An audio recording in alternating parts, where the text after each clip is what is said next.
बच्चों प्रश्नावली 3.5 का क्वेश्चन नंबर 1, 2, 3 हम लोगों ने ख़त्म कर लिया था। अब क्वेश्चन नंबर 4 देखते हैं, जो कि प्रश्नावली 3.5 क्वेश्चन नंबर 4 का 1 देखते हैं। ठीक है, ये कह रहा है कि रैखिक समीकरण युग्म बना करके और उसका बीजगणितीय विधि से हल करना है। ठीक है, इसमें सवाल ये है कि छात्रावास में मासिक व्यय का एक भाग नियत है तथा शेष इस बात पर निर्भर करता है कि छात्र ने कितने दिन भोजन लिया। जब एक विद्यार्थी ने ए जो 20 दिन भोजन करता है 1000 रुपये छात्रावास के व्यय के लिए अदा करता है, जबकि एक विद्यार्थी बी जो 26 दिन भोजन करता है छात्रावास के व्यय के लिए 1180 रुपये अदा करना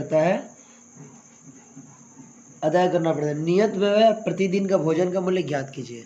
मतलब कह रहा है कि एक छात्रावास में कुछ स्टूडेंट हैं, तो कुछ दिन का खाना का भाड़ा तो फिक्स है कि इतना लगेगा, और उसके बाद डेली का चार्ज लगता है। मान लेते 5 दिन का भाड़ा है 100 रुपये, ये फिक्स है कितना देना पड़ेगा। अब यही नहीं पता है कि ये भाड़ा कितना है, लेकिन एक भाड़ा फिक्स है कुछ दिन का, और उसके बाद प्रतिदिन जितना खाएंगे उतना भाड़ा लगेगा। मान लीजिए 5 दिन का 100 फिक्स है, और हर एक दिन का 10-10 रुपये ऐसे जुड़ते जाएगा। तो एक विद्यार्थी है जो ए जो 20 दिन भोजन करता है और 1000 रुपया अदा करता है, मैंने 1000 रुपया देता है, तो वो एक फिक्स भाड़ा और 20 दिन का भाड़ा जोड़ करके 1000 रुपया हुआ।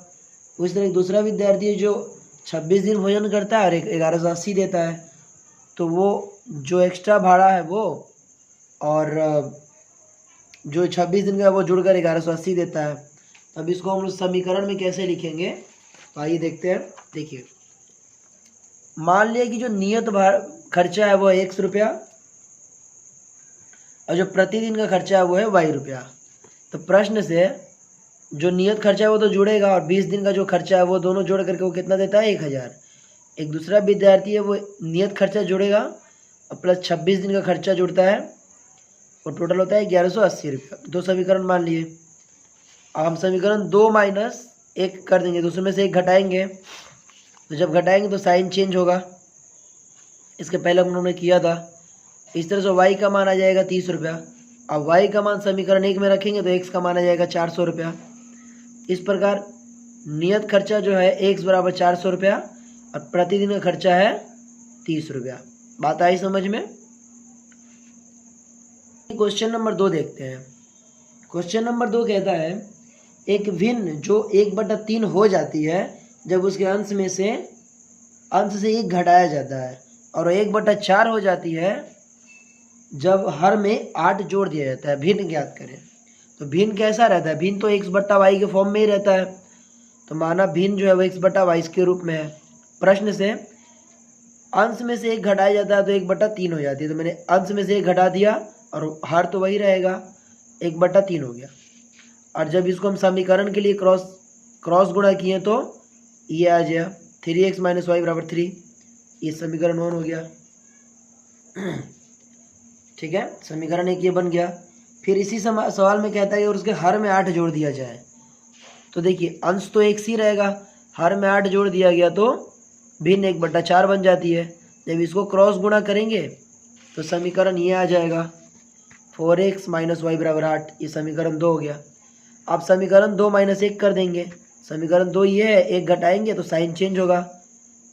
ये प्लस का साइन तो माइनस है, माइनस का तो प्लस, ये माइनस। x बराबर 5 आ जाएगा, y कैंसिल हो जाएगा। x का मान समीकरण 1 में रखेंगे तो y का मान 12 आएगा। सॉल्व करके देख लीजिएगा।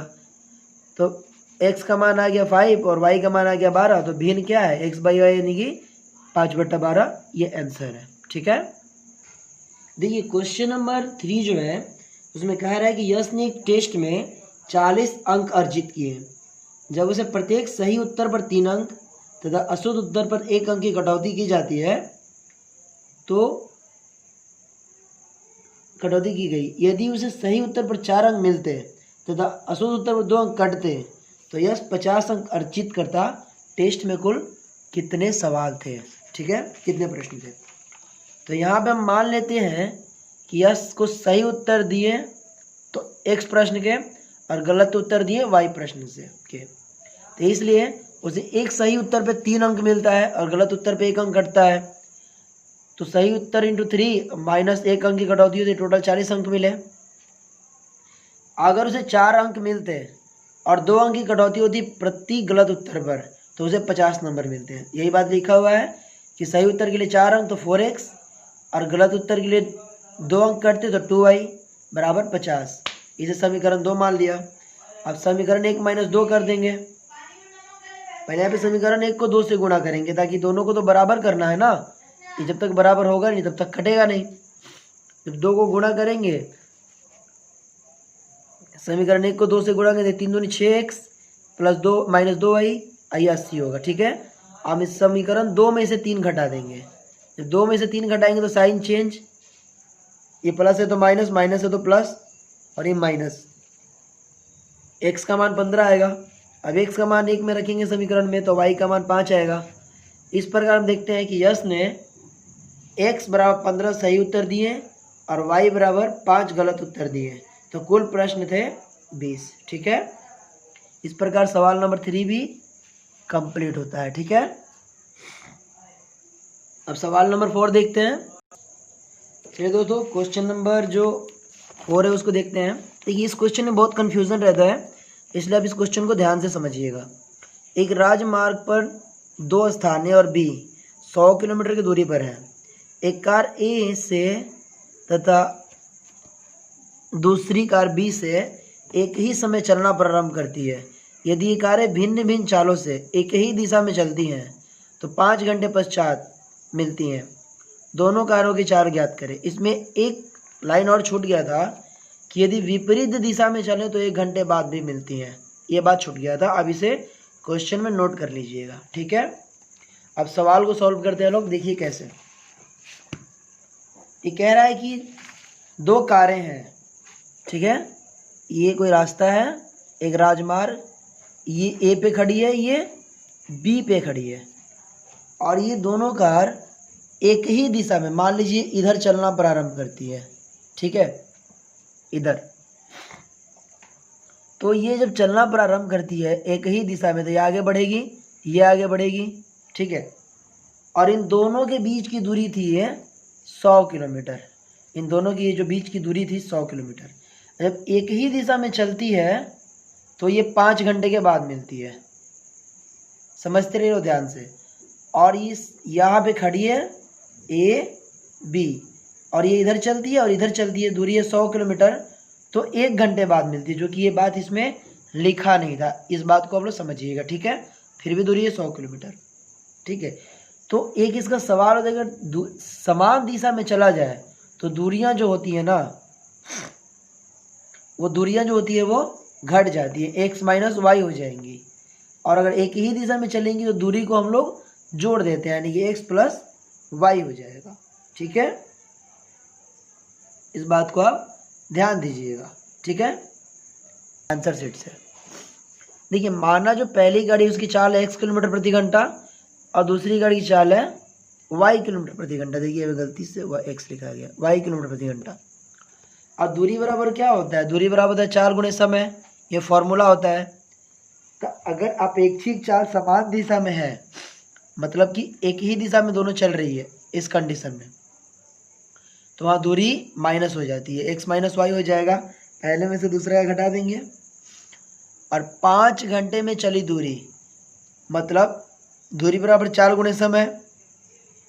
चाल क्या है? x किलोमीटर प्रति घंटा, और समय से गुणा कर देंगे तो 5x हो जाएगा पहली कार की, और दूसरी कार की 5y हो जाएगा। तो 5x माइनस 5y बराबर 100 किलोमीटर। ये तो हो गई दूरियाँ, सॉरी ये हो गया समय, 4 गुणे समय और माइनस 4 गुणे समय, एक ही दिशा में है तो, और ये हो गई दूरी। समीकरण 1 बन गया। अब विपरीत दिशा में चलेगा तो दूरी को हम लोग प्लस कर देते हैं। जो विपरीत दिशा में एक कंडीशन बन रहा है, जो कि सवाल में छूट गया, उसने छापा नहीं है, तो ये यहाँ पे आप लोगों को लिखना है कि विपरीत दिशा में चले तो 1 घंटे में मिलती है।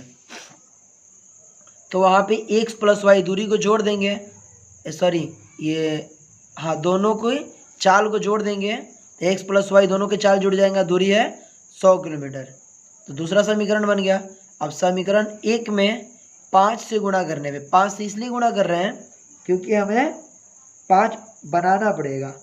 इसको समीकरण 2 में 5 से गुणा करने पर, क्योंकि हमें 5 से काटना है ना, इसलिए इसको 5 बनाना पड़ेगा। और जब समीकरण 2 में 5 से गुणा किया तो 5x + 5y बराबर 500, ये हो गया। अब फिर समीकरण 3 - 2 से, ठीक है, फिर यहाँ बीजगणित का वही फॉर्मूला लगाएंगे, दोनों को बराबर किया, साइन चेंज किया, इस तरह y का मान 40, फिर y का मान समीकरण 1 में रखेंगे, किसी में भी रखिए एक ही मान आएगा, तो x का मान 60 आ जाएगा। अब जो पहली कार को माने थे उसकी चाल x बराबर, तो x बराबर 60 किलोमीटर प्रति घंटा, और दूसरी कार जो है उसका y बराबर 40 किलोमीटर प्रति घंटा। ये सवाल सॉल्व हुआ, ठीक है।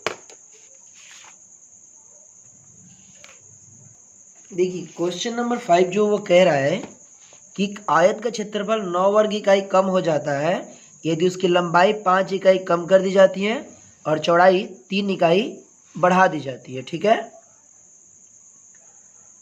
और यदि हम लंबाई को 3 इकाई और चौड़ाई को 2 इकाई बढ़ा दें तो क्षेत्रफल 67 वर्ग इकाई बढ़ जाता है। आयत की विमाएं ज्ञात कीजिए, यानी कि आयत की जो लंबाई है और चौड़ाई है वो ज्ञात कीजिए।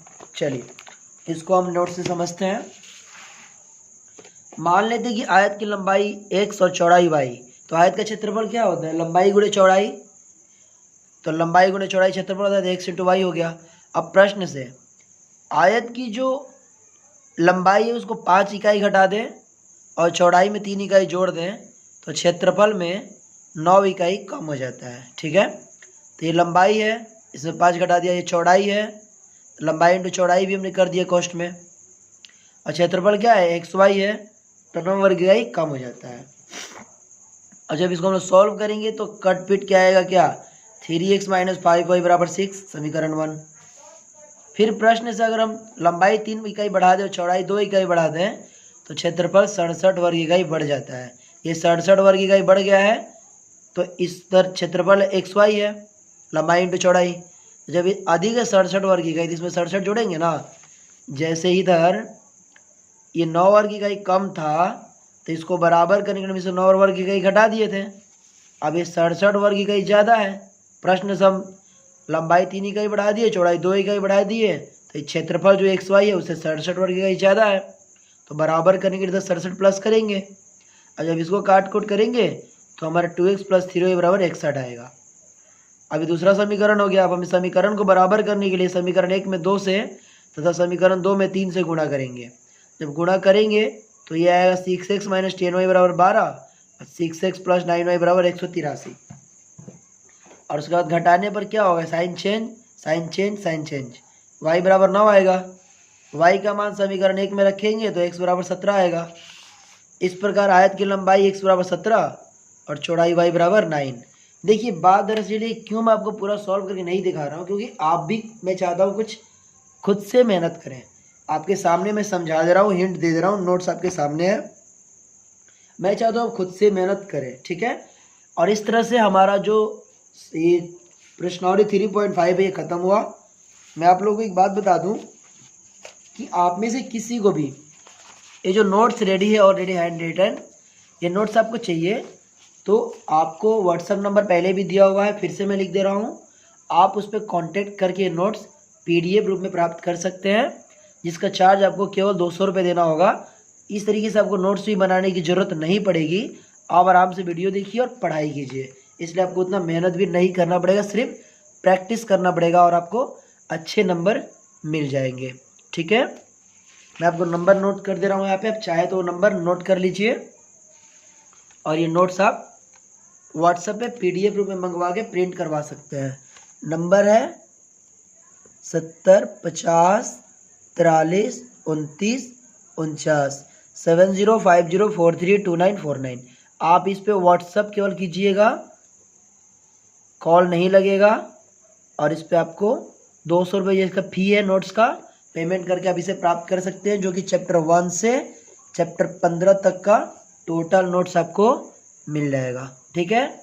मिलते हैं फिर किसी और वीडियो में, तब तक के लिए बाय।